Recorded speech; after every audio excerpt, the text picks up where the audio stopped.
ने पेपर दिया होगा फर्स्ट ईयर लेक्चरर का नथन सिंह जी जितेंद्र जी, तो इसमें से प्रश्न आए इस साल फर्स्ट ईयर में इसी टॉपिक में से रीट में 2011 2012 और 13 में से इसमें से प्रश्न आए हैं। ठीक है, 15-16 में भी देखना, तो हमेशा इसमें से एक एक प्रश्न आया हुआ रीट और फर्स्ट ईयर के लिए विशेष टॉपिक माना जाता है। तो मेरे मित्रों जुड़ जाइए, नथन सिंह जी, जितेंद्र जी, रश्मि जी, तो ध्यान से कृष्णा जी हम पढ़ते हैं। तो आज बात करते हैं स्तंभ। तो आज टॉपिक हम जो पढ़ रहे हैं मौर्यकालीन राजकीय कला स्तंभ। ठीक है, इंपॉर्टेंट टॉपिक है, वेरी वेरी इंपॉर्टेंट टॉपिक है। अब स्तंभ क्या होते हैं? सम्राट अशोक मौर्य अपने प्रतीक चिन्ह के रूप में, एक अन्य किसी चिन्ह के रूप में और स्तूप या गुहालेख के बाहर, ठीक है, अंदर नहीं, जैसे कोई स्तूप बनवाया या कोई गुहालेख बनवाया या कोई इमारत है उनके इमारत के बाहर रास्ते में, कोई रास्ते में या बाहर बिल्कुल, अर्थात ये इमारतों पे नहीं लगा हुआ है। एक जैसे मैं आपको बता दूं तो उनकी एक विशेषता थी सम्राट अशोक मौर्य की, और उन्होंने बाहर बिल्कुल स्वतंत्र रूप से, बिल्कुल किसी नदी के किनारे, किसी रास्ते में, किसी स्तूप के बाहर, किसी गुहालेख के बाहर, ऐसे करके यहाँ पे लेख लिखे उनके बाहर उसने एक स्तंभ बनवाई, स्तंभ बनवाए। पवन जी नमस्ते, ध्यान से सुनना मेरे मित्रों, ठीक है। स्तंभ बनवाए थे और यही कला मौर्यकालीन की राजकीय कला स्तंभ मानी जाती है। एक प्रश्न आपको यहां बनेगा कि सम्राट अशोक मौर्य के समय की मौर्यकालीन सर्वश्रेष्ठ, सीधा प्रश्न बन जाए, मौर्यकालीन सर्वश्रेष्ठ या उत्कृष्ट या सबसे अच्छी नमूना मौर्य काल का या मौर्यकालीन कला का सर्वश्रेष्ठ, मैं बात कर रहा हूं मौर्यकालीन कला, अर्थात दोनों को लेके चला हूं, राजकीय कला हो या लोक कला हो। मौर्यकालीन कला का सर्वश्रेष्ठ, सबसे अच्छा, ठीक है, सबसे उत्कृष्ट नमूना या उदाहरण है गुहा, विहार, स्तंभ, शिला, ऐसे करके, या राजप्रसाद, या आपको लोक कला जैसे कोई भी क्वेश्चन, मिट्टी की मूर्तियां, मृण मूर्तियां, पत्थर की मूर्तियां, 4 टॉपिक रख दे तो आपको स्तंभ करना है। क्वेश्चन क्या है? क्वेश्चन है निम्न में से मौर्यकालीन कला का सर्वश्रेष्ठ उदाहरण कौन सा है, या उत्कृष्ट नमूना कौन सा है, या सबसे अच्छी विशेषता कौन सी है। तो आपको ध्यान रखना, मौर्य कला में सर्वश्रेष्ठ, अच्छी उदाहरण, उत्कृष्ट नमूना जो माना जाता है, सबसे अच्छा उदाहरण माना जाता है अशोक का स्तंभ माना जाता है, जो एक पत्थर पे, ठीक है, एक पत्थर के प्रतीक के रूप में पूरा एक ही पत्थर हुआ करता था, पूरा एक ही पत्थर हुआ करता था। और ये अशोक के काल का सर्वश्रेष्ठ राजकीय कला या मौर्यकाल, सबको एक साथ ले लें, अर्थात कला का सर्वश्रेष्ठ नमूना माना जाता है, सबसे अच्छा उदाहरण माना जाता है। इसी बात को आज हम पढ़ने वाले हैं, ठीक है। तो मेरे मित्रों ध्यान से सुनना इस बात को। पहले बात करते हैं इसकी विशेषताओं की। तो स्तंभ की विशेषताओं की बात करते हैं। तो स्तंभ की विशेषता, स्तंभ कैसे होते थे? तो इसमें सबसे पहली बात, जैसे मैंने आपको एक,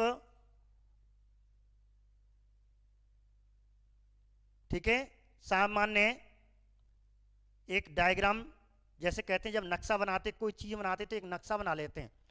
तो जब भी कोई, जैसे इसको बनाने से पहले एक नक्शा बनाया जाता था, जो आपके सामने है, एक पत्थर को काटा जाता था। जैसे ये पत्थर मैंने बताया, ये पूरा पत्थर लिया, अब इस पत्थर को कैसे काटते थे, तो ऐसे काटा जाता था, ठीक है, एक ही पत्थर था। एक पहली विशेषता आपको ध्यान रखनी है, ये विशेषताएं ध्यान रखना, ये मैं आपको 6 टॉपिक हैं, यही विशेषताएं, इनमें से गलत, सत्य असत्य के क्वेश्चन पूछता है। तो नंबर 1, अशोक ने एक ही विशाल पत्थर लिया। पत्थर का प्रकार अर्थात पत्थर और पत्थर का प्रकार, तो पत्थर कैसा था? पूरा एक ही था, अलग नहीं था, ये हिस्सा अलग नहीं था, अर्थात ये हिस्सा भी इसी में जुड़ा हुआ था। पूरा एक पत्थर लिया, यहां से इसने हटा दिया, ठीक है, ऐसे करके उसे हटाता था। ये ध्यान रखना, ठीक है। हटाता था और इस प्रकार यहाँ से और यहाँ से ये ले लिया, तो इसे कहते हैं पत्थर कैसा था। अब पेपर में पूछेगा तो आपको ध्यान रखना एकाश्म पत्थर, कैसा पत्थर, तो ये विशेषता है, पत्थर कैसा था, एकाश्म पत्थर था। एकाश्म पत्थर का मतलब क्या होता है कि पत्थर को एक ही पूरा एक ही पत्थर और उस पर कटाई एक ही, उससे कहते हैं एकाश्म पत्थर, एक ही पत्थर पे कटाई छटाई, पूरा एक ही पत्थर था। तो मेरे मित्रों उमेश जी, सोनू जी नमस्ते, तो ध्यान रखना एकाश्म पत्थर पे है। एकाश्म पत्थर का मतलब है जैसे कोई पिलर है एक ही पत्थर पे बनाया हो, बीच में से कोई दूसरा उसका जॉइंट नहीं किया हो, कोई जॉइंट नहीं था, कोई जॉइंट नहीं अंजू जी, ठीक है, कोई जॉइंट नहीं, सीधा एक ही पत्थर था। तो प्यार से सुने, यहाँ सुने अपने कमेंट पे, ठीक है, पीछे कर लेना, लेकिन पहले आप इस पे ध्यान दें एक बात, क्योंकि कल आपके प्रश्न कम से कम 10 क्वेश्चन ही कठिन क्वेश्चन है, वो लगभग 10 या 10 से 15 के बीच में क्वेश्चन आपको पूछे जाएंगे, आपके रीट में आए हुए, फर्स्ट ग्रेड में आए हुए या फिर आने वाले हैं, ऐसे प्रश्न मैंने 10 तैयार किए हैं आपको, ठीक है। तो राष्ट्रीय हिस्ट्री पहले इससे पढ़ें रवि जी, वो भी आपको बता दिया जाएगा, पहले आपको इसको पूरा करें प्राचीन भारत को। तो नंबर 1 एकाश्म पत्थर अर्थात एक ही पत्थर पे छटाई कटाई, एक बात, एक ही पत्थर। अब पत्थर के अशोक ने जो बनवाए थे, ये अशोक ने स्तंभ बनवाए थे, ये कौन से पत्थर के थे, कहाँ का पत्थर लिया जाता था, जैसे लाल किले में कहाँ का पत्थर लिया, ताजमहल में कहाँ का पत्थर लिया, ऐसे क्वेश्चन पूछे जाते हैं मेरे मित्रों, ठीक है। ऐसे ही अशोक के स्तंभों में कौन से पत्थर लिया गया, कहाँ का पत्थर लिया गया, तो आपको ध्यान रखना है, ये पत्थर चुनार का बलुआ पत्थर, यूपी पुलिस के पेपर में ये क्वेश्चन आया था, चुनार के बलुआ पत्थर, ठीक है। स्तंभ में अशोक ने कहाँ का पत्थर लिया था, ये पेपर में आता, चुनार का बलुआ पत्थर लिया था, और बलुआ पत्थर कहते हैं चिकना होता था, लगभग चमकीला होता, हल्की सी पॉलिश कर देते थे, बिल्कुल चमक जाता था, ये पूरा बलुआ पत्थर है, ध्यान रखना। तो ये आपको विशेषता एक बात। दूसरी, अब ये बलुआ पत्थर वहाँ कहाँ के थे, अब बलुआ पत्थर तो बहुत जगह पाए जाते हैं उत्तर भारत में, लेकिन ये बलुआ पत्थर जो कहते हैं सम्राट अशोक मौर्य ने लगाए थे, और ये बलुआ पत्थर उसने कहाँ से लिए थे, इनकी बात कर रहा है। तो आपको जगह पूछेगा तो आप मिर्जापुर लिख देना, और मिर्जापुर कौन सा, यूपी वाला, उत्तर प्रदेश का। तो मेरे मित्रों उत्तर प्रदेश की मातृभूमि को नमन कि ऐसे बलुआ पत्थर बने जिससे अशोक ने इसका प्रयोग किया। तो उत्तर प्रदेश बहुत ही नमन भूमि है, एक देशभक्ति भूमि मानी जाती है, क्योंकि आप जानते भारतीय स्वतंत्रता संग्राम में सर्वाधिक आंदोलन में भाग लेने वाले उत्तर प्रदेश के ही थे, ठीक है। तो ऐसे करके चुनार का बलुआ पत्थर मिर्जापुर उत्तर प्रदेश। तो आप एक चीज ध्यान रखना, ये मैं आपको विशेषता करा रहा हूं, ये विशेषता ही ध्यान रखना 6 नंबर 1। अब सुडुल कैसा था, कहने का मतलब है कि ऊपर से नीचे तक पतला, जिसे कहते हैं सुडुल शरीर वाला। जैसे अनेक एक्टर, अनेक अभिनेत्रियां, एक्टरी और अच्छी नारी या पुरुष बड़े सुडुल शरीर के होते हैं, ना मोटे ना पतले, अच्छा शरीर होता है, गठीला शरीर, ठीक है। तो सुडुल का मतलब है ऊपर से नीचे तक, और ऐसे करके जैसे मैं आपको बताऊं ये पूरा पत्थर है, तो आपको यहाँ दिखाई दे रहा हूँ मोटाई, देखो यहाँ मोटाई कम, फिर मोटाई थोड़ी सी बढ़ती जा रही है, यहाँ मोटाई ज़्यादा, जैसे ऊपर नीचे से ऊपर जाएं तो ज़्यादा नीचे मोटाई है, और फिर आपको पतली होती जा रही है, इसे कहते हैं सुडुल। जैसे कहते हैं कमर पतली, शरीर मई में पेट ना निकला हुआ, कहते हैं सुडुल शरीर वाला, अच्छा शरीर।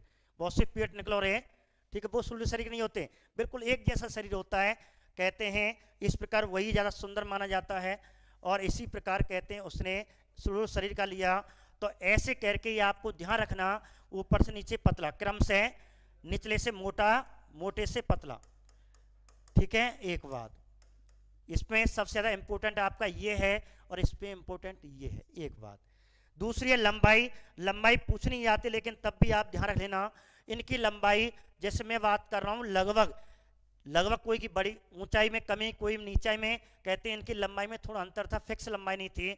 तो इनकी औसत लंबाई यदि पूछे तो इनकी औसत लंबाई कितनी थी, तो मेरे मित्रों कोई किताब 30 से 50, 35 से 50, तो विशेष करके ऑथर किताब के आधार पर चले तो औसत लंबाई इसकी कहते हैं 35 से 50 फीट के मध्य थी, किसी की 30 थी, मतलब 30 के आसपास, औसत 35 से 50। जब औसत में लाए गए तो इनकी लंबाई कहते हैं 35 से 50 की लंबाई पाई गई। ऐसे मैंने आपको अनेक बना रखे हैं, आगे आने वाले हैं आपको। ये जैसे हैं, ये 35 से 50 वाले हैं, इनमें से क्वेश्चन अभी इसी साल फर्स्ट ईयर लेक्चरर में से पूछे गए हैं। तो इनकी लंबाई लगभग 35 से 50 दी गई है। तो मेरे मित्रों इस प्रकार ध्यान रखना, औसत लंबाई पूछे तो 35 से 50 करनी है, ठीक है, 35 से 50 इनकी लंबाई करनी है, एक बात। दूसरा क्या है, इनका वजन, ठीक है, इनका वजन। अब कहते हैं लगभग ये पूरा पत्थर, कहने का मतलब ये पूरा पत्थर की लंबाई वो लंबाई तो 35 से 50 हो गई लगभग, लेकिन इनका वजन कितना था। अब इनका वजन पूछा जाता है तो मेरे मित्रों इनका वजन लगभग 50 टन था। एक पत्थर लगाओ कितनी, 50 टन का। कितने का मेरे मित्रों, 50 टन का पत्थर था, ये पूरा 50 टन का पत्थर था। एक बात, ये 5वीं विशेषता हो गई, ठीक है। मेन इंपोर्टेंट विशेषता ये है, चुनार का बलुआ पत्थर मिर्जापुर यूपी का, और एक कास्म पत्थर, मतलब एक जैसे पत्थर पे ही, एक ही पत्थर पे कटाई छटाई, एक ही पत्थर पे इसकी स्तंभ बनाए जाते थे। दूसरी बात, अब ये टिके हुए किस पे थे, तो विशेष करके मेरे मित्रों ध्यान रखना, कोई आधार नहीं था, कोई नीचे कोई जैसे चबूतरा बना दिया, चबूतरे पे इनको लगाया। ये तो चबूतरे ध्यान रखना आपको दिखाई दे रहे होंगे, देख जैसे आप ध्यान से देखो, यहाँ ध्यान से देखो, कोई चबूतरा नहीं है, देखो, अर्थात जमीन में है, ये बिल्कुल जमीन में गाड़ देता पत्थर, कोई आधार नहीं था, पूरे जैसे मैं बता रहा, ये पूरा जमीन में था, अर्थात इसके मतलब पूर्णतः स्वतंत्र, पूर्णतः स्वतंत्र। पूर्णतः स्वतंत्र का मतलब है जो टिका हुआ था वो किसी आधार पर, किसी चौकी पे नहीं था। जैसे बना देते हैं, जैसे हमारा तिरंगा झंडा होता है तो आधार बना लेते हैं, ऊपर उसका लठ गाड़ देते हैं, कोई आधार नहीं था, जमीन में थे। ध्यान रखना विशेषताओं में यहाँ गलती कर देते हैं, कोई आधार कोई चौकी पे टिका हुआ नहीं है, नीचे बिल्कुल गड्ढे में से, ठीक है। मैं आपके कमेंट पीछे पढ़ूंगा, पहले ध्यान से आप सुन लें, बहुत बढ़िया टॉपिक पढ़ाने जा रहा हूँ क्योंकि पेपर में 100% आता है इसलिए, ठीक है। पीछे बात करें, ध्यान से इसको सुने, बिल्कुल क्लास की तरह सुने, तो यही गलती आएंगे क्योंकि कल के पेपर में फिर तुम गलती करोगे, इसलिए क्योंकि मौखिक रूप में मैं बोल रहा हूँ, या मेन विशेषताएं लिखा रहा हूँ, मौखिक के रूप में बोल रहा हूँ, उनको ध्यान रखना, वही गलती पेपर में आएंगी, ध्यान रखना। उमेश जी ठीक है, अंजू जी, यदुवीर जी, गुर्जर साहब, ध्यान से सुनना। पहली बात कि ये नीचे जमीन में गड़े हुए थे, कोई आधार नहीं था, कोई चौकी नहीं थी, कोई आधार नहीं था, पूर्णतः स्वतंत्र थे। अर्थात जो नीचे वाला भाग है, अभी बताऊंगा इनको, पहले इनको सरलता वाला सुने, और पूर्णतः जमीन में गड़े हुए थे, कोई पूर्णतः स्वतंत्र था, कोई किसी पे ये टिके हुए नहीं थे। तो किस पे टिका हुआ पत्थर था, ये पूरा एक कास्म पत्थर था, पूर्णतः जमीन में गड़ा हुआ था, कोई आधार नहीं था, कोई चौकी नहीं थी। और इस प्रकार कहते हैं ये पत्थर जो एक कास्म पत्थर था वो 2 भागों में बटा हुआ था। तो आपको दिखाई दे रहा है, यहाँ से यहाँ तक चौड़ा है, यहाँ से ऊपर पतला है। इसका मतलब है जो चौड़ा वाला भाग था वो तना था, जैसे पेड़ होता है, पेड़ भी तो देखा है, नीचे चौड़ा होता है फिर उसमें फैल जाता है। तो ऐसे मेरे मित्रों, तो आपको ध्यान रखना, जो पत्थर एक कास्म पत्थर था जो 2 भागों में बटा हुआ था, निचले वाले भाग को तना भाग, ऊपरी वाले भाग को शीर्ष भाग, ठीक है। ऊपरी वाले भाग को क्या कहते हैं, शीर्ष भाग, और नीचे वाले को तना भाग, एक भाग। तो ये आपकी 6 विशेषताएं, इसमें ध्यान रखें एक बात। चलो बात करें, यहां तक समझ में आ गया, भूलना मत सोनू जी, बिल्कुल ऐसे क्रम से याद करना। दोबारा सुने, पत्थर किसका था, एक कास्म पत्थर का मतलब क्या होता है, एक ही पत्थर पे, ठीक है, टिका हुआ, एक ही पत्थर पे बना हुआ, एक बात। नंबर 2, ये पत्थर कहां से लाए जाते थे, चुनार का बलुआ पत्थर यूपी के मिर्जापुर जिले से मिलता है, एक बात। दूसरे सुडुल का मतलब है कि नीचे से चौड़े फिर ऊपर से पतले होते गए, एक बात, ठीक है। लंबाई, ईरान से जो शैली मिली है, ईरान के जो स्तंभ मिले बिल्कुल एक जैसे हैं, वहां बिल्कुल एक जैसे, लेकिन यहाँ के नहीं, भारत के बिल्कुल कहते हैं नीचे से चौड़े फिर पतले होते गए, फिर बाद में, ठीक है, बीच में। दूसरी लंबाई लगभग 35 से 50 फीट में, फिटमैन की लंबाई मानी जाती थी, लगभग वजन 50 टन का माना गया है। और पूर्णतः ये इनका जो नीचे वाला हिस्सा था जमीन में गड़ा हुआ था, अर्थात पूर्णतः स्वतंत्र हैं, कोई आधार कोई चौकी पे ये नहीं बने हुए। ठीक है पवन जी, चुनार का पत्थर ध्यान रखना मेरे मित्रों, बहुत बढ़िया टॉपिक चल रहा है। अब बात करते हैं आगे और गहराई की विशेषताओं की। देखें ये मैंने आपको एक, ठीक है, सांची का स्तूप है, ये सांची का स्तूप है मेरे मित्रों। तो सांची के स्तूप के माध्यम से और आपको विशेषताएं, कठिनाई की विशेषताएं, इनमें भी क्वेश्चन आता है जैसे मैंने बताया।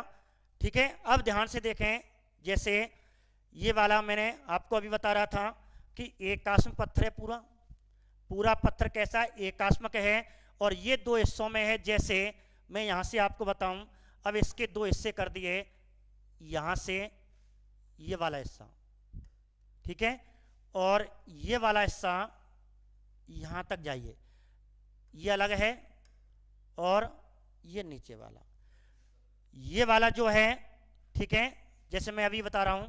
तो इस पूरे पत्थर को दो भागों में बांटा है। तो यहां से और ये वाला हिस्सा, ये शीर्ष भाग है, ये ध्यान रखना, शीर्ष भाग है। और फिर इससे नीचे, अर्थात पूरा एक ही पत्थर आपको दिखाई दे रहा है, पूरा आपको एक ही पत्थर दिखाई दे रहा है। और ये पूरा पत्थर कहते हैं यहां से लेकर के यहां तक, ये कौन सा है, ये तना भाग है। कौन सा भाग है मेरे मित्रों, तना भाग है। पुष्पेन जी, रोतेश कुमारी जी नमस्ते, भगत सिंह जी ध्यान से, रवि जी, अंजू जी, उमेद जी ध्यान से सुने। तो नीचे वाला तना भाग है, ये पूरा तना एक जैसा है। अब आपको एक चीज दिखाई दे रही हो, ध्यान से देखो इसको, तना भाग को मैं दिखाने की कोशिश कर रहा हूं आपको, ध्यान से, ठीक है, तने भाग को ध्यान से देखें। जैसे इसकी बात कर रहा हूं मैं, ये वाले भाग की, ठीक है, केवल इस वाले भाग की बात कर रहा हूं। ये वाला भाग आपको दिखाई दे रहा होगा यहां तक, ठीक है, क्योंकि इसकी विशेषता है नीचे से चौड़ा है, फिर इसकी चौड़ाई कम होती गई है, एक बात। दूसरी बात क्या दिख रहा है, ये सतह, जो सतह है उस पर कुछ चीज नहीं है, चिकनी तो है, अर्थात पॉलिश की हुई है पूरी सतह। कैसी है, सतह पे पॉलिश की हुई है, एक विशेषता,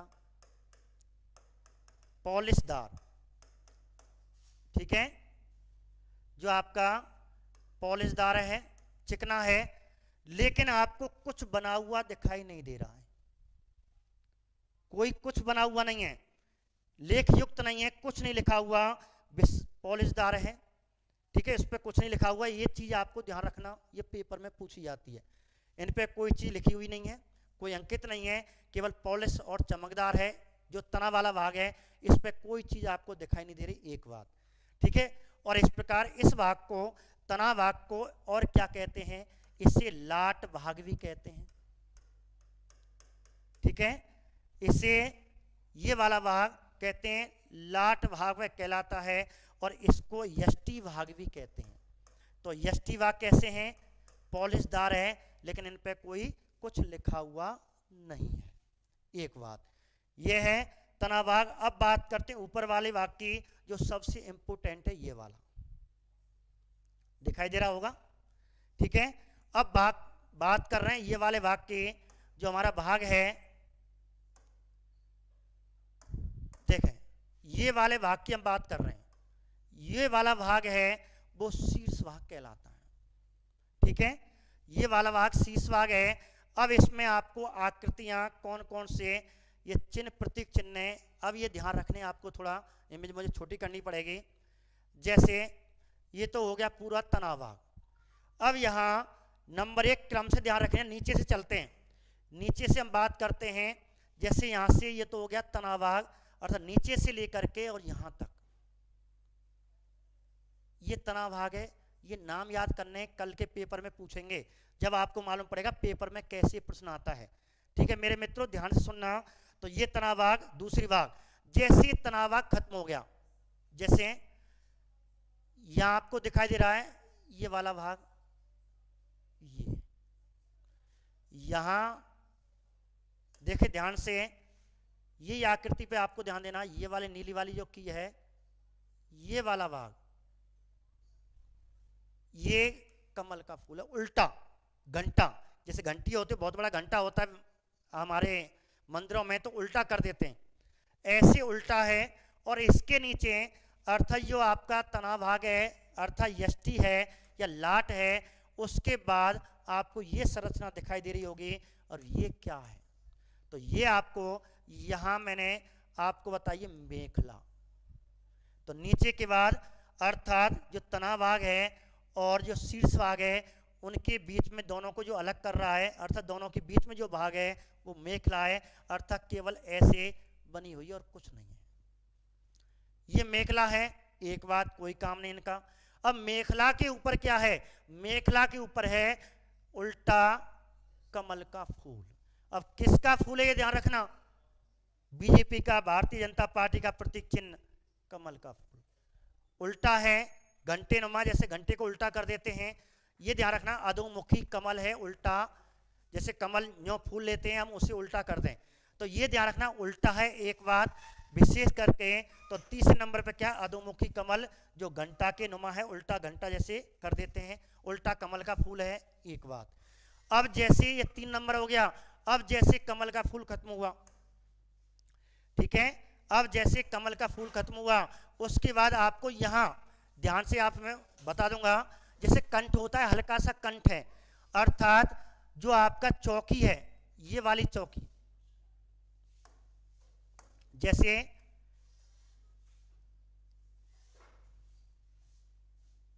जैसे मैं आपको यहां अलग करके बताऊं, तो ये तो है कमल का फूल, ठीक है। अब ऊपर वाला हिस्सा ये तो होगी चौकी, लेकिन आपको बीच में दिखाई दे रही होगी संरचना, बीच में एक संरचना आपकी ये बची, ये वाली, अर्थात चौकी और अधोमुखी के बीच में एक जगह है, छोटी सी कंठ। क्या मेरे मित्रों आपको दिखाई दे रही हो? ये कंठ है, थोड़ा मैं इमेज करके आपको बता देता हूं, ध्यान से देखें, दोबारा देखें। ये यष्टि या लाटवा हो गया, बीच में आपका क्या आ गया? ये मेखला आ गई, और ये कमल आ गया, कमल के बाद कंठ, अर्थात चौकी जो बीच में है, आपको ऐसी चौकी कोई गोल भी होती है, कोई आयताकार भी होती है, और कमल और उसके बीच में एक जगह सी हल्की सी, जैसे घुमावदार आपने देखोगे, हमारे जो गांव में कमरे होते थे, चौपाल होती थी, उन पे खंबे लगे होते थे, देखना खंबे देखना, तो इस पे यूं कंठ सी माला जैसे पहना दी हो है, ऊपर ऊपर देखना, ऐसे खंबे होते हैं चिकने वाले, हमारे कमरों में, आपके गांव में भी लगे होंगे, चौपाल में लगे होंगे, ध्यान से देखना मेरे मित्रों। तो एक कंठ सी बनी होती है, फिर उसके ऊपर और कुछ होता है, बिल्कुल वही आकृति थी। तो ये कंठ ध्यान रखना। अब कंठ के ऊपर क्या होती थी? कंठ के ऊपर चौकी होती थी, क्योंकि ये फालतू के क्वेश्चन नहीं है, क्वेश्चन आपको पूछे गए, कल बताऊंगा क्यों पूछे गए और कैसे पूछे गए, ठीक है। अब कंठ के ऊपर, जैसे कि यह कंठ है हल्का सा छोटा सा, इसके ऊपर अब ये हिस्सा आ गया, अब ये हो गया चौकी, चौकी बड़ा बड़ा हिस्सा, अब ये चौकी आ गई। अब चौकी जिसे फलक कहते हैं, निचला फलक भी कहते हैं, क्योंकि कभी कभी इस पशु के ऊपर एक और फलक होता था, लेकिन जो चौकी है जिसे निचला फलक कहते हैं, अब इस निचला फलक के ऊपर कुछ नहीं होता था, केवल क्या होता था? एक चौकी नुमा आधार सा, ये, ठीक है, बना होता था। जैसे और क्लियर करूंगा आपको नीले पेन से, ये वाला। अब इसके ऊपर क्या होता था? हमेशा पशु आकृति होती थी। ये आपको ध्यान रखना, अशोक के स्तंभों से केवल पशुओं की आकृति मिली है, शीर्ष भाग, सबसे ऊंचे भाग पे मनुष्य की, मानव की कोई भी प्रतिकृति नहीं है। ईरान के जो स्तंभ है उन पे क्या मिलती थी? मनुष्यों की मिलती है, लेकिन अशोक के अवलेख जो स्तंभ लेख हैं, स्तंभ हैं, उनके ऊपर हमेशा किसकी मिली है प्रतिकृति? किसका चित्र मिला है? किसकी मूर्ति मिली है? पशुओं की मिली है। ये आप ध्यान रखना मेरे मित्रों, ये क्वेश्चन पूछा जा सकता है। कौन से? अनेक भिन्न भिन्न पशुओं की, एक पशु नहीं है फिक्स, एक पशु नहीं है। ये अभी फर्स्ट के लेक्चर में पूछा गया है, कौन से पशुओं का सुमिलित कीजिए। पेपर में क्या रख दिया? 4 स्तंभ रख दिए, उनके आगे पशु कर दिए, कौन सा सुमिलित कीजिए, कौन सा असुमिलित है, ऐसे प्रश्न आए थे। इसलिए मैं आपको केवल 6 दिन 8 हैं उनको याद कर लेना, उन्हीं में से पेपर में आ जाता है।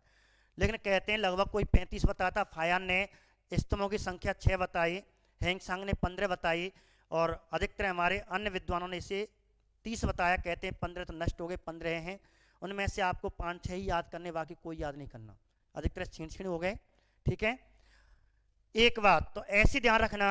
अब मैं आपको रिवाइज के रूप में दूसरी विशेषता है, सबसे नीचे तने भाग में लाट भाग या यष्टि भाग, जो सबसे नीचे भाग जो पूर्णतः स्वतंत्र हुआ करता था।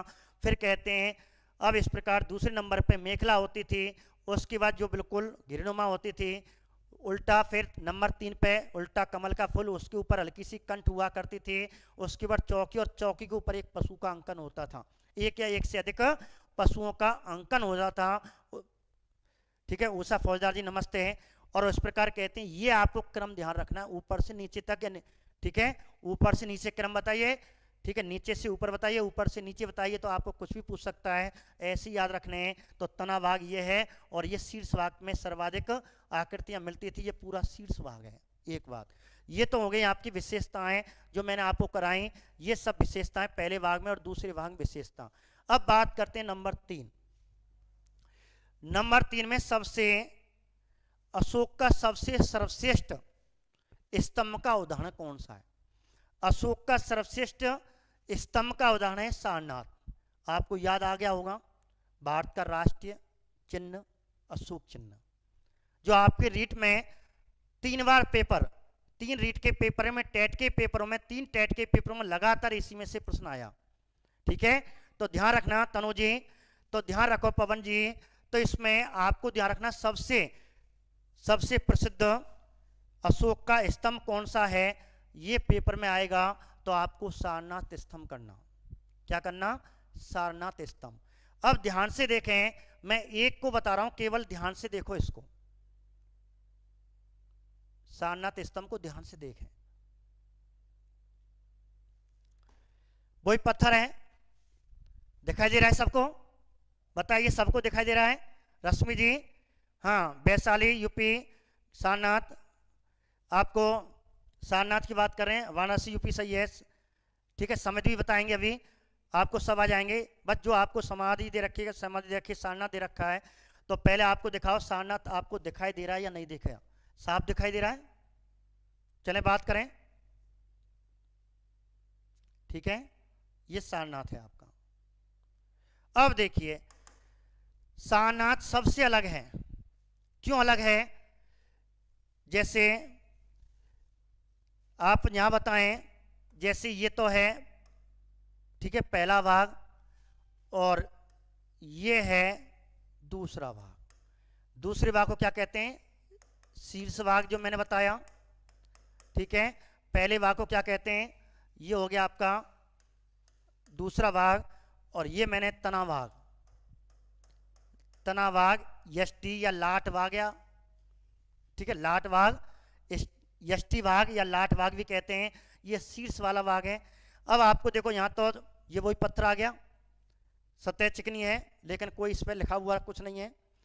दूसरी बात, ये आपकी मेखला आ गई, ठीक है, उस पर कमल आ गया उल्टा लेटा हुआ, फिर इस पर कंठ आ गया, ये कंठ है नीचे वाला, फिर ये आपका चौकी आ गई, कोई चौकी आयताकार, कोई गोल, ये चौकी आ गई, और चौकी के ऊपर पशु का अंकन। वही क्रम से हो गए, क्रम से आप लोग दिखाई दे रहे होंगे।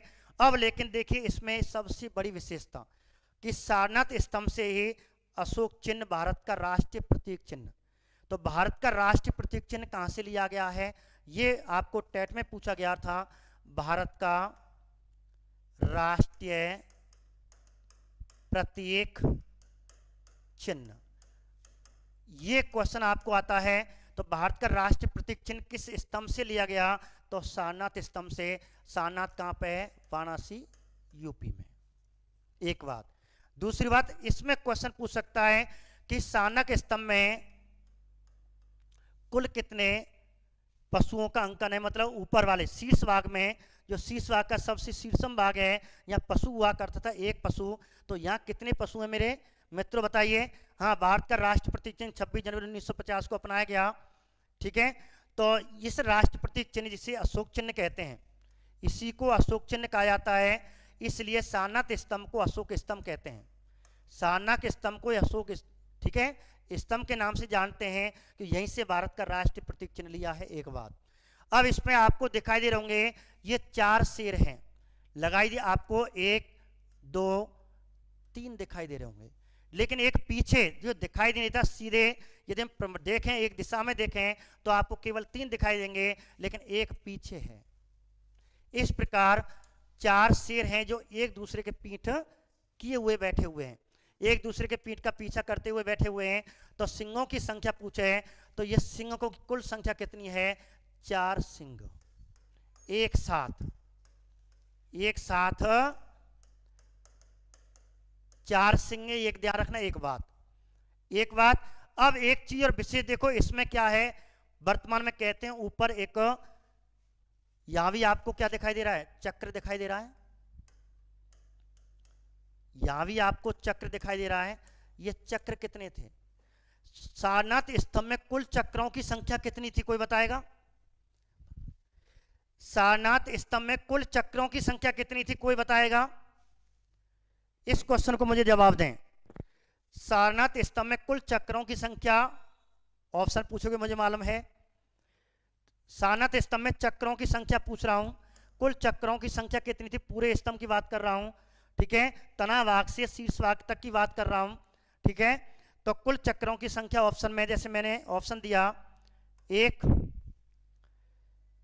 4 5 7, बंद कर दो, बताइए। ऑप्शन मैंने दे दिए, कुल चक्रों की संख्या। चक्र मैं तीलियों की संख्या नहीं पूछ रहा, मैं आरों की संख्या नहीं पूछ रहा, मैं कुल चक्र पूछ रहा हूं। ये चक्र जो बन रहे हैं, ये चक्र कितने थे, इन चक्रों की बात कर रहा हूं। तो चक्र 1 या 4 या 5 या 7। सारनाथ स्तंभ में कुल चक्रों की संख्या कितनी थी? गोवर्धन सिंह जी 4 बता रहे हैं, संतोष जी 4 बता रहे हैं, रश्मि जी का, ठीक है। मैं तो आरे की संख्या नहीं पूछ रहा, मैं चक्रों की संख्या पूछ रहा हूं, केवल चक्र पूछ रहा हूं, ठीक है। मैंने अभी आपको इमेज नहीं दिया, नहीं आपको चक्र बता देता पूरा। तिरंगा झंडा के बीच बीच में चक्र लग रहा है, वो कुल चक्र सारनाथ में कुल कितने हैं? 4। गुड़िया जी 4, तनोज जी, सुरेश जी, मनिक जी 4, विजय जी, संतोष जी, रश्मि जी 4, उषा फौजदार जी, सुषमा सैनी जी 4, नत्थन सिंह जी 4, संतोष जी, बहुत बढ़िया आप आंसर दे रहे हो। यही थोड़ा सा अनभिज्ञ ज्ञान है, इसलिए मैंने आपको इमेज रखवाई, इसलिए मैंने 1 बजे क्लास नहीं ली, क्योंकि आपको चित्रों से पूरा याद हो जाए। ध्यान रखना, आज जो वर्तमान में जो सारनाथ स्तंभ वाला भाग है, ये वाला जो शीर्ष भाग है, वो आज वहां नहीं है, सारनाथ के संग्रहालय में रख दिया गया है।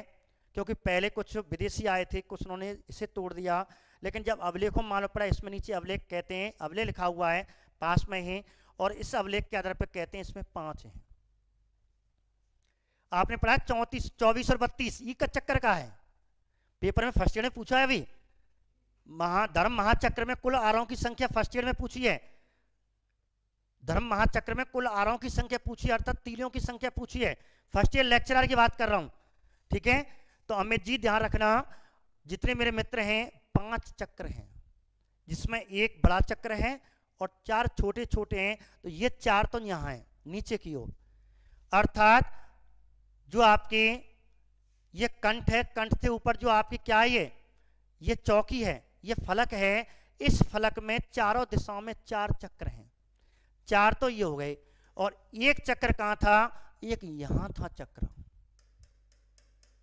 जो सबसे बड़ा चक्र था, बड़ा चक्र महाचक्र कहते हैं, और जिसे वर्तमान में धर्म महाचक्र कहते हैं। तो एक तो धर्म महाचक्र जो बड़ा चक्र था वो ऊपर था, जो छोटे छोटे चक्र थे उनकी संख्या कितनी थी? 4 थी, जो कहां थे? फलक में। कहां थे ये? फलक में। ये 4 थे, आपको 3 दिखाई दे रहे होंगे इसमें, ये 4 फलक थे चारों दिशाओं में, ठीक है। यहां से और ये फलक में, फलक के अंदर चौकी के अंदर कितने चक्र हैं? 4 चक्र थे। ये बढ़िया प्रश्न है, अच्छे अच्छे धुरंधर रह जाएंगे यहाँ पे, ठीक है। वो कोई एक बताएगा, कोई कुछ बताएगा, अधिकतर तो एक ही बताएंगे। मैं कह रहा हूं ये प्रश्न आ गया, एक बताएंगे, सब एक ही चक्र है। तो महाचक्र तो एक है, छोटे छोटे 4 हैं, कुल टोटल 5 चक्र थे, जो फलक में 4 हैं, और ऊपरी जो 4 सिंह हैं, 4 सिंहों के ऊपर एक और था। मैं आपको थोड़ी इमेज बता दूं, जो कलकत्ता संग्रहालय में रखी हुई है, ये रही, यहाँ टूट चुकी है, देखो ध्यान से, ठीक है। एक और है चक्र वाला, शायद मैंने इमेज आपको नहीं डाल पाई शायद, मैं आपको चलो क्वेश्चन में कल दिखा दूंगा उसको, वो मैंने जल्दी जल्दी में रह गया। तो इसके ऊपर एक चक्र बना हुआ है, ठीक है। ये वाला जो ऊपर का हिस्सा है, ये वाला जो हिस्सा है ऊपर वाला, कहते हैं आज ये कलकत्ता संग्रहालय, वो आपको सारनाथ संग्रहालय में रखा हुआ है। ये वाला हिस्सा है, ये आपको मैंने यहाँ वर्तमान में ये पॉलिश किया हुआ सारनाथ संग्रहालय में रखा हुआ है, इलाहाबाद सारनाथ में रखा हुआ है। ये विशेष करके ध्यान रखना, वाराणसी में रखा हुआ, वाराणसी, ठीक है। तो अशोक का एकांश व्यवस्था का सर्वश्रेष्ठ नमूना सारनाथ स्तंभ है। और कहते हैं महाचक्र में कुल 32 आ रहे हैं, अर्थात जो ऊपर वाला चक्र है जो मैं आपको बता रहा था, ऊपर वाले चक्र में, अब आपको अंतर बता दो, 24 और 32 को चक्कर का है। और शायद मुझे मालूम पड़ गया होगा, बच्चों को मालूम पड़ गया होगा 24 और 32 को चक्कर का है। बहुत से नहीं जानते, रट रखा है। महाधर्म चक्र दिखाई तो देता नहीं है सर, हाँ नहीं है, तोड़ दिया, लेकिन अवलेखों में स्तंभ में है। जो अवलेख मिला है, सारनाथ स्तंभ मिला है, उसमें लिखा हुआ है। ऐसे तो मैं आपको कल इमेज जल्दी भूल गया, वो भी इमेज मैंने रख रखी है, तो कल एक क्वेश्चन में उसकी इमेज 100% लगवाऊंगा, ठीक है। जो बना हुआ है ऊपर की ओर ऐसे बना हुआ, मैं आपको एक वहां पर लगा हुआ है, एक और ऐसे बनवाया गया है। तो धर्म महाचक्र ऊपर होता, बहुत बड़ा चक्र है, नीचे 4 हैं। और इन 4 चक्र जो बात कर रहा हूं, इन 4 चक्रों में, जैसे एक चक्र में बना रहा हूं, इन 4 चक्रों में से, जैसे तिरंगा झंडा में जो चक्र लगा हुआ है वो कहाँ, कौन सा लिया गया है, फलक वाला चक्र। भारतीय तिरंगा में जो चक्र लिया हुआ है वो आपको ये फलक वाला चक्र लिया हुआ है, जिसमें कितने तीलियां हैं, कितने आरे हैं, आरे को तीलिया कहते हैं, 24 आरे हैं, 24 तीलियां हैं। जिससे हमारे साइकिल की पहिया होता है, रिंग, ठीक है, कहते हैं लोहे का पहिया होता है, ऐसे करके तान जो होते हैं उनकी 24 है। तो ये भारतीय तिरंगा में यहाँ से लिया गया है, एक बात। लेकिन ये क्वेश्चन जो फर्स्ट ईयर में पूछा था, ये वाला पूछा था कि अशोक के स्तंभ में धर्म महाचक्र में कुल आरों की संख्या कितनी है। तो इस वाले में 32 है। इसमें कितने हैं, ऊपर वाले में जो 4 सिंहों के ऊपर है उसमें 32 आ रहे हैं, और जो फलक वाला चक्र है उसमें 24 आ रहे हैं। ये अंतर है। अब आपको अंतर क्लियर हो गया होगा, बहुतों को नहीं मालूम, केवल लिख रखा है। ऊपर वाला जो चक्र है, बड़ा चक्र है, उसमें 32 आ रहे हैं। अब ये किसका प्रतीक है, धर्म महाचक्र, धर्म प्रवर्तन की घटना। अर्थात महात्मा बुद्ध ने जो उपदेश दिया था, धर्म चक्र प्रवर्तन की घटना को संबोधित कौन करता है, धर्म महाचक्र करता है। ये चारों दिशाओं में, अशोक की चारों दिशाओं में विजय का उल्लेख है। यहाँ वाला तिरंगा झंडा वाला जो है, चारों दिशाओं में विजय का उल्लेख बताएगा। यहाँ पे कहते हैं अशोक ने चारों दिशाओं में विजय हासिल की थी, और इसीलिए आपको यहाँ एक पशु दिखाई दे रहे होंगे। ये 4 पशुओं का क्रम पूछता है, या फिर 4 पशु कौन है। देखो 4 सिंह तो ऊपर हैं, जो सीधे पूछे जाते हैं ऊपरी वाले सिंह पे, लेकिन फलक में जो 4 चक्र हैं, और 4 चक्र है, और 4 ही पशु हैं। जरा फलक में जो अंकन बना हुआ है वो किन किन का बना हुआ है, तो मेरे मित्रों ध्यान रखना इस बात को। इसमें जो बना हुआ है, इसमें 4 तो चक्र हैं, इनके साथ 4 पशुओं का अंकन है, 4 पशुओं के चित्र बने हुए हैं। अब ये 4 पशु कौन से, वो आपको ध्यान रखना है। ये क्वेश्चन पूछा जा सकता है, क्योंकि इतनी गहराई में यदि क्वेश्चन पूछने लग गया तो कुछ ना कुछ पूछेगा, क्योंकि ये भारत का राष्ट्र प्रतीक चिन्ह है, भारत का राष्ट्र प्रतीक चिन्ह है, ठीक है। जो मैं कल के क्वेश्चन में आपको, कल के जो हमारे सरकारी उनमें जो चिन्ह बना हुआ है, वही चीज मैं आपको दिखाऊंगा जो राष्ट्रपति भवन में लगा हुआ है, हमारे कलकत्ता संग्रहालय में प्रतीक चिन्ह के रूप में लगाया गया है, जो बनाया गया बाद में। तो मैं आपको बताने वाला हूँ, कल के क्वेश्चनों में तैयार रहना, ठीक है। यहाँ तो आपको स्पष्ट नहीं दिख रहा क्योंकि पूरा चित्र लिया हुआ दूर से, तो आपको दिखाई नहीं दे रहा, लेकिन उसमें आपको एक एक चीज स्पष्ट दिखाई दे जाएगी। अब ये 4 फलक में 4 पशु और 4 चक्र। अब 4 पशु कौन कौन से हैं ये आपको ध्यान रखना है। अब मैं 4 पशु आपको यहाँ बता रहा हूँ, देखो यहाँ आपको तो दिखाई तो नहीं दे रहा, लेकिन मैं आपको 4 पशुओं के नाम लिख रहा हूँ, ठीक है। यहाँ पे लिख देता हूँ, 4 पशु यहाँ भी नहीं लिख रखे हैं, लेकिन मैं यहाँ आपको 4 पशुओं के नाम दे रहा हूँ। ये 4 पशु कौन कौन से हैं, ठीक है। 4 पशु कौन से हैं, ये तो हो गए आपके 4 चक्र हो गए, जिनमें 24 आ रहे हैं, ठीक है। ये आपको 32 आरे वाले धर्म महाचक्र हो गया। और ये 4 पशु कौन कौन से हैं, तो ध्यान देखना, 1 पशु, 2 पशु हम दिखाई दे रहे हैं, फिर 2 इधर साइड में हैं, तो 4 क्रम से पशु, 4 क्रम से पशु लिख लेना। जैसे आप जानते हैं महात्मा बुद्ध का जन्म हुआ, तो जन्म से पहले क्या हुआ था, जब गर्भ में था, महात्मा बुद्ध जी गर्भ में थे, और उसकी माँ को उसी रात में एक स्वप्न आया था। महामाया, इसकी माँ थी महात्मा बुद्ध की। स्वप्न आया, पेट में गर्भ में था, तो एक कहते हैं कि सफेद हाथी उतरता हुआ, ऊपर से आकाश से नीचे उतरता हुआ एक सफेद हाथी दिखा। इसे कहते हैं जन्म, गर्भ में आने का प्रतीक। जन्म का प्रतीक अलग है, गर्भ में आने का प्रतीक अर्थात एक गर्भ में एक देवता के रूप में कोई व्यक्ति मेरे गर्भ में आ रहा है, अर्थात जो मेरी संतान होने वाले कोई एक देवता का रूप हो सकता है। तो गर्भ में आने का प्रतीक, एक तो जन्म का प्रतीक है, गर्भ में आने का प्रतीक, और इस प्रकार गर्भ में आने का प्रतीक क्या था? हाथी था। और कोई इतिहासकार कहते हैं ये हाथी का प्रतीक कहते हैं इंद्र देवता का रूप माना गया। तो इस प्रकार हाथी आया, जैसे जन्म हो गया, जन्म होने के बाद अब जन्म होगा।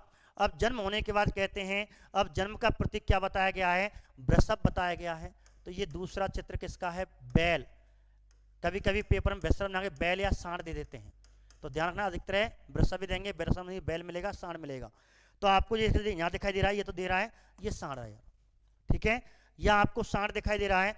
अब इस प्रकार ये है जन्म का प्रतीक, और ये किसका? शिव जी देवता का। बहुत से हमारे विद्वान कहते हैं कि नहीं, 4 देवताओं का अवतार माना गया, 4 देवताओं की इसमें छवि आई, एक इंद्र देवता की, दूसरे कहते हैं शिव जी की।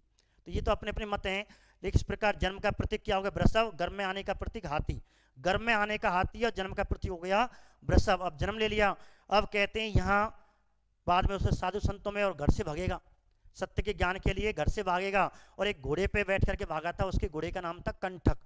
महात्मा बुद्ध कंठक घोड़े पे भागे थे। और इस प्रकार अश्व, जो इसमें तीसरा चित्र है घोड़े का है, अश्व का है।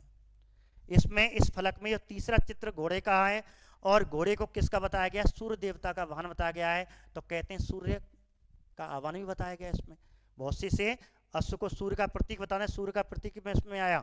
इस प्रकार लास्ट में कहते हैं जब सन्यास ग्रहण कर लेता है, अपना बौद्ध गया में ज्ञान की प्राप्ति कर लेता है, उपदेश देता है, अंत में कहते हैं बुद्धत्व को प्राप्त होता है। और इस प्रकार कहते हैं, और चौथा कौन आया? सिंह आया, और सिंह को किसका अवतार बताया? दुर्गा माँ का। तो ऐसे करके ये 4 प्रतीक आपको ध्यान रखना, ये 4 प्रतीक 4 देवताओं को संबोधित किए गए हैं। और इस प्रकार हाथी, वृषभ, अश्व और सिंह। तो ये ध्यान रखना, ये फलक में है, ये 4 आपके चक्र हैं, और 4 ही एक चक्र के बाद एक पशु, फिर चक्र, पशु फिर चक्र, फिर पशु फिर चक्र, ऐसे करके ये है। एक चीज और आपको ध्यान रखना, अब यहाँ आपको दिखाई नहीं दे रहा, यहाँ पे एक वाक्य लिखा हुआ है, सत्यमेव जयते, ठीक है, जैसे मैंने आपको यहाँ लिखा। इन्हीं 4, जैसे ये कहते हैं हर चक्र के नीचे ये चक्र है, यहाँ अगले चक्र के नीचे, और इस प्रकार कहते हैं चक्रों के नीचे क्या लिखा हुआ? ये चक्र है, जिसमें आपको बता दूं जो आपके 4 चक्र हैं 24 आरे वाले, और यहाँ पे क्या शब्द लिखा हुआ? सत्यमेव जयते। इसलिए इस पूरे ऊपरी वाले भाग को, शीर्ष भाग को भारत का राष्ट्र प्रतीक चिन्ह का संबोधन किया है 26 जनवरी 1950 को। और इस प्रकार सत्यमेव जयते, लेकिन भारत का राष्ट्रीय वाक्य जो है इसे कहते हैं भारत का राष्ट्रीय वाक्य। लेकिन भारत का राष्ट्रीय वाक्य कहाँ से लिया गया है? इसको नहीं लेकर के, और राष्ट्रवाद मुंडकोपनिषद से लिया गया है। तो भारत का राष्ट्रवाद ये पेपर में भी पूछा गया है, ये टेट वालों को पूछा गया है। तो भारत का राष्ट्र प्रतीक, ठीक है, सत्यमेव जैसे कहाँ से लिया गया है? मुंडकोपनिषद, मुंडकोपनिषद से लिया गया है, ठीक है। यहाँ तो केवल आपके तिरंगे के रूप में, आपका तिरंगे झंडे में क्या ले लिया है? आपका नीचे वाला छोटे चक्र जो 4 है उनमें से एक प्रतीक ले लिया है। ऐसे करके आपको ध्यान रखना। इसलिए सारनाथ का स्तंभ सबसे महत्वपूर्ण स्तंभ माना जाता है, जो आपके यहाँ लिखे हुए हैं। ऐसे करके आप इसमें से पढ़ सकते हो। अब इसके अलावा और कौन कौन से हैं? अब आपको सारनाथ को मैंने बता दिया, जैसे आपको यहाँ दिखाई दे रहा होगा, ठीक है, यहाँ आपको दिखाई दे रहा है 1 2 ऐसे पशु दिखाई दे रहे हैं, ये तो मैंने आपको बता दिए सब। तो सारनाथ स्तंभ में ऊपर और क्या चीजें हैं? तो यहाँ 4 सिंह। अब ऊपर के सिंह पेपर में पूछ लेते हैं, एक दूसरे से चिपटे हुए 4 सिंह है, ध्यान रखना। और सारनाथ स्तंभ उत्तर प्रदेश वाराणसी में, एक बात ध्यान रखना, एक बात, ठीक है। जैसे ये आपका है, तो यहाँ मैं केवल ऊपर वाले पशु बता रहा हूँ, ये पशु पेपर में पूछे जाते हैं। तो सारनाथ के ऊपरी भाग में 4 सिंह हैं, जो एक दूसरे के पीठ पे करे हुए बैठे हुए हैं, एक बात, ऊपर का प्रतीक चिन्ह।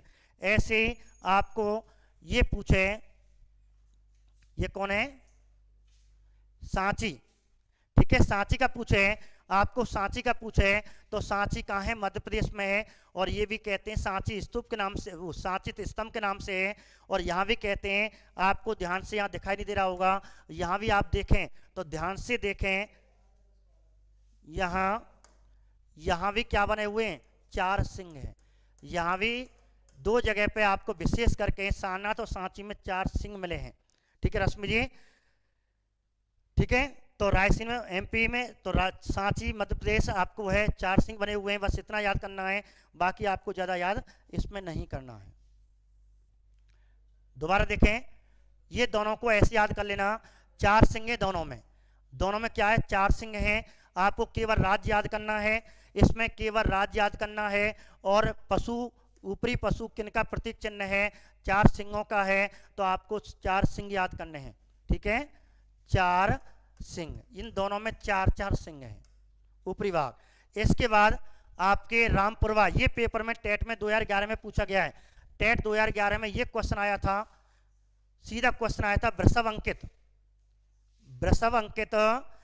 शीर्ष वाला, वृषभ अंकित शीर्ष वाला स्तंभ रामपुरवा किस राज्य में है, किस राज्य में पूछा था। तो राज्य कौन सा हो गया, ध्यान रखना, सीधा पेपर में यूपी एमपी ऐसे करके बिहार दे रखे थे, राजस्थान दे रखा था, और आंसर था बिहार। आंसर क्या था, तो बिहार। अब रामपुरवा, अब उल्टा कर दे, रामपुरवा स्तंभ लेख पे किसका चित्र बना हुआ है, तो आपको दिखाई दे रहा होगा वृषभ या साण या बैल, कोई भी एक शब्द देख आपको पेपर में होगा, विशेष करके से वृषभ अंकित किया गया है। तो ये ध्यान रखना, कलकत्ता संग्रहालय में, वर्तमान में ये कलकत्ता संग्रहालय में रखा हुआ, ऊपर टूटा हुआ है, वर्तमान में कलकत्ता संग्रहालय में रखा हुआ है। ठीक है, सारनाथ की खोज कौन करे, सारनाथ स्तंभ की बात करो, खोज कौन करे, बस स्तंभ आ रहा हो, बस रुके रहो। ठीक है, वो भी आपको बताएंगे कैसे करी, क्या क्या चीज है।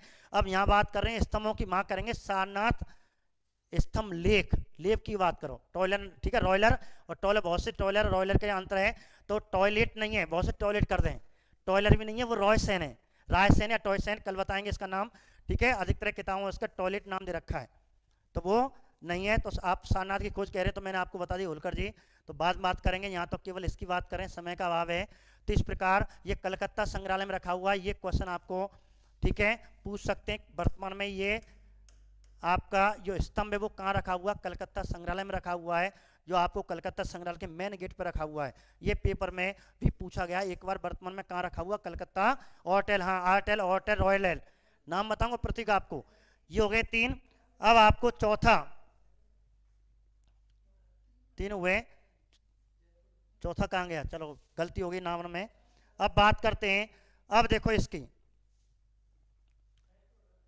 लौरिया रेराज कहाँ पे है, चंपारण बिहार में है। ऐसे लौरिया नंदनगढ़, आपको राज्य पूछेगा सीधा, मैं प्रतीक चिन्ह के रूप में आपको बता रहा हूँ, प्रतीक चिन्ह के रूप में बता रहा हूँ, ये पेपर में आएंगे, कल देखते हैं कौन कितना पढ़ के आता है। मेरी बात किसको याद है, चित्र किसको याद है, इमेज किसको याद है, ये सही इमेज है, कोई काल्पनिक इमेज नहीं है।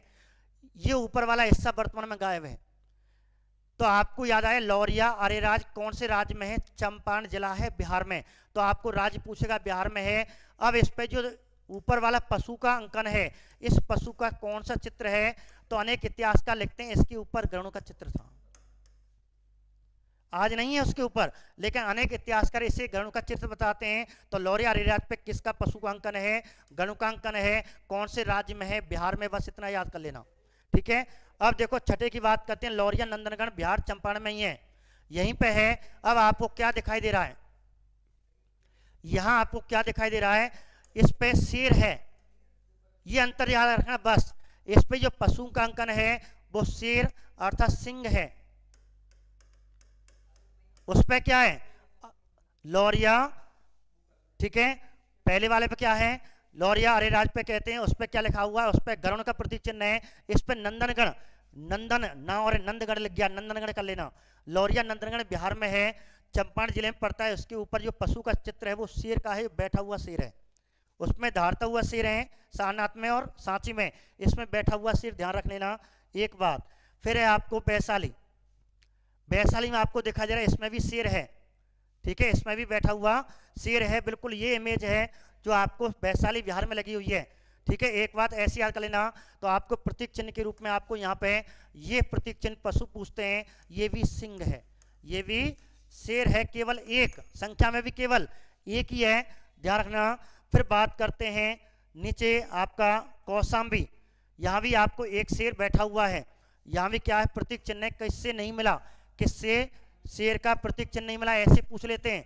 तो यहाँ भी क्या है, सिंह है, वैशाली से भी सिंह है, इसमें कोई स्तंभ लेख नहीं मिला, लेख नहीं है, स्तंभ तो है लेकिन कोई अवलेख नहीं है, तो कौशाम्बी से एक बात। इसके बाद ठीक है 8 आपको दिए, रामपुरवा हो गया, ठीक है, ये हो गए। तो आपको इन चीज़ों को याद कर लेना। तो कल इनके पेपर कैसे आता है, और हमने इतना बड़ा टॉपिक पढ़ा तो हमें कैसे मालूम पड़े इसमें क्वेश्चन कैसे आता है, तो कल मैं इसके ऑब्जेक्ट टाइप क्वेश्चन दूंगा, ध्यान रखना मेरे मित्रों, ठीक है। तो कल बात करते हैं, देखते हैं कौन कितनी बार वीडियो को ध्यान से देखता है। मैंने अधिकतर इसमें व्याख्या